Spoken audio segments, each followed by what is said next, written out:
মাৰ্ঘেৰিটাৰ ইনথেম বৌদ্ধ বিহাৰাধ্যক্ষ শ্ৰীমঠ ইন্দ্ৰবংশ ভিক্ষুৰ আজি সম্পন্ন কৰা হয় অন্ত্যেষ্টিক্ৰিয়া। পঞ্চভূতত বিলীন হল বৌদ্ধ ভিক্ষু শ্ৰীমঠ ইন্দ্ৰবংশ ভিক্ষুৰ নশ্বৰ দেহ। বৌদ্ধ ভিক্ষুৰ উপস্থিতিত সম্পূৰ্ণ ধৰ্মীয় ৰীতি নীতিৰে শেষকৃত কৰা হয় ধৰ্মগুৰুগৰাকীক।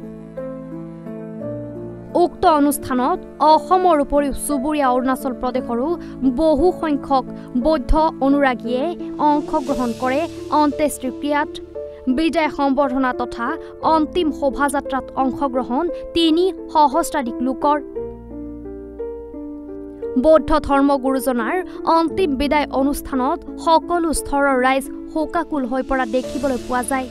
উল্লেখ্য যে শনিবাৰে সন্ধিয়া শোৱাপাতিতে বৌদ্ধ ধৰ্মগুৰুজনাৰ মৃতদেহ উদ্ধাৰ কৰা হৈছিল। এই জঘন্য হত্যাকাণ্ডৰ উচিত তদন্তৰ দাবীৰ লগতে অপৰাধীক কৰায়ত্ব কৰি কঠোৰ শাস্তি বিহিবলৈ দাবী জনাইছে সদৌ সিংহ ছাত্ৰ সন্থাৰ লগতে বিভিন্ন দল সংগঠনে।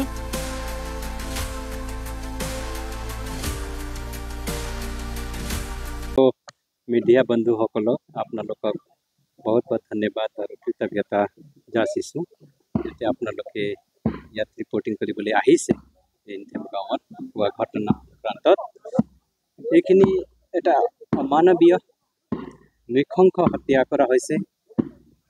এনেকুৱা ব্যক্তিজনক হত্যা কৰা হৈছে যিজন ব্যক্তি বিশেষকৈ এটা শান্তি আৰু অহিংসাৰ বাৰ্তা কঢ়িয়াই ফুৰে।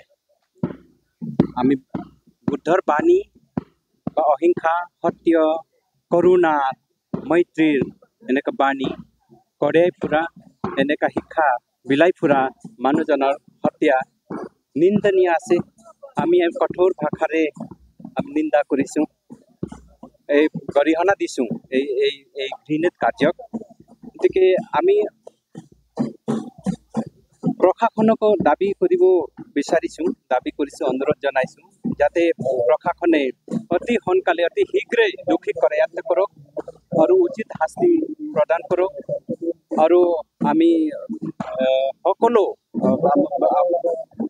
বৌদ্ধ ৰাইজ আজি চব অসম অৰুণাচল বুলি নহয়, বহুত বিভিন্ন এনেকুৱা আৰু অকলে বৌদ্ধ অকলে নহয়, সকলো শান্তিপ্ৰেমী, অহিংসা প্ৰেমী, সত্যপ্ৰেমী ৰাইজে এটা বিচাৰিছে যে সোনকালে অতি সোনকালে ইয়াৰ এনেকুৱা দোষীক বিচাৰি উলিয়াব লাগিব আৰু ইয়াৰ উচিত শাস্তি বিহিব লাগিব। আৰু যাতে ভৱিষ্যতে আমি এইটো কামনা কৰিছোঁ যে ভৱিষ্যতে যাতে এই এনেকুৱা জঘন্য হত্যাকাণ্ডৰ এনেকুৱা নিচিনা পুনৰাবৃত্তি নহয় আকৌ কেতিয়াও, এনেকুৱা কামনা কৰিছোঁ আৰু আপোনালোকক ধন্যবাদ।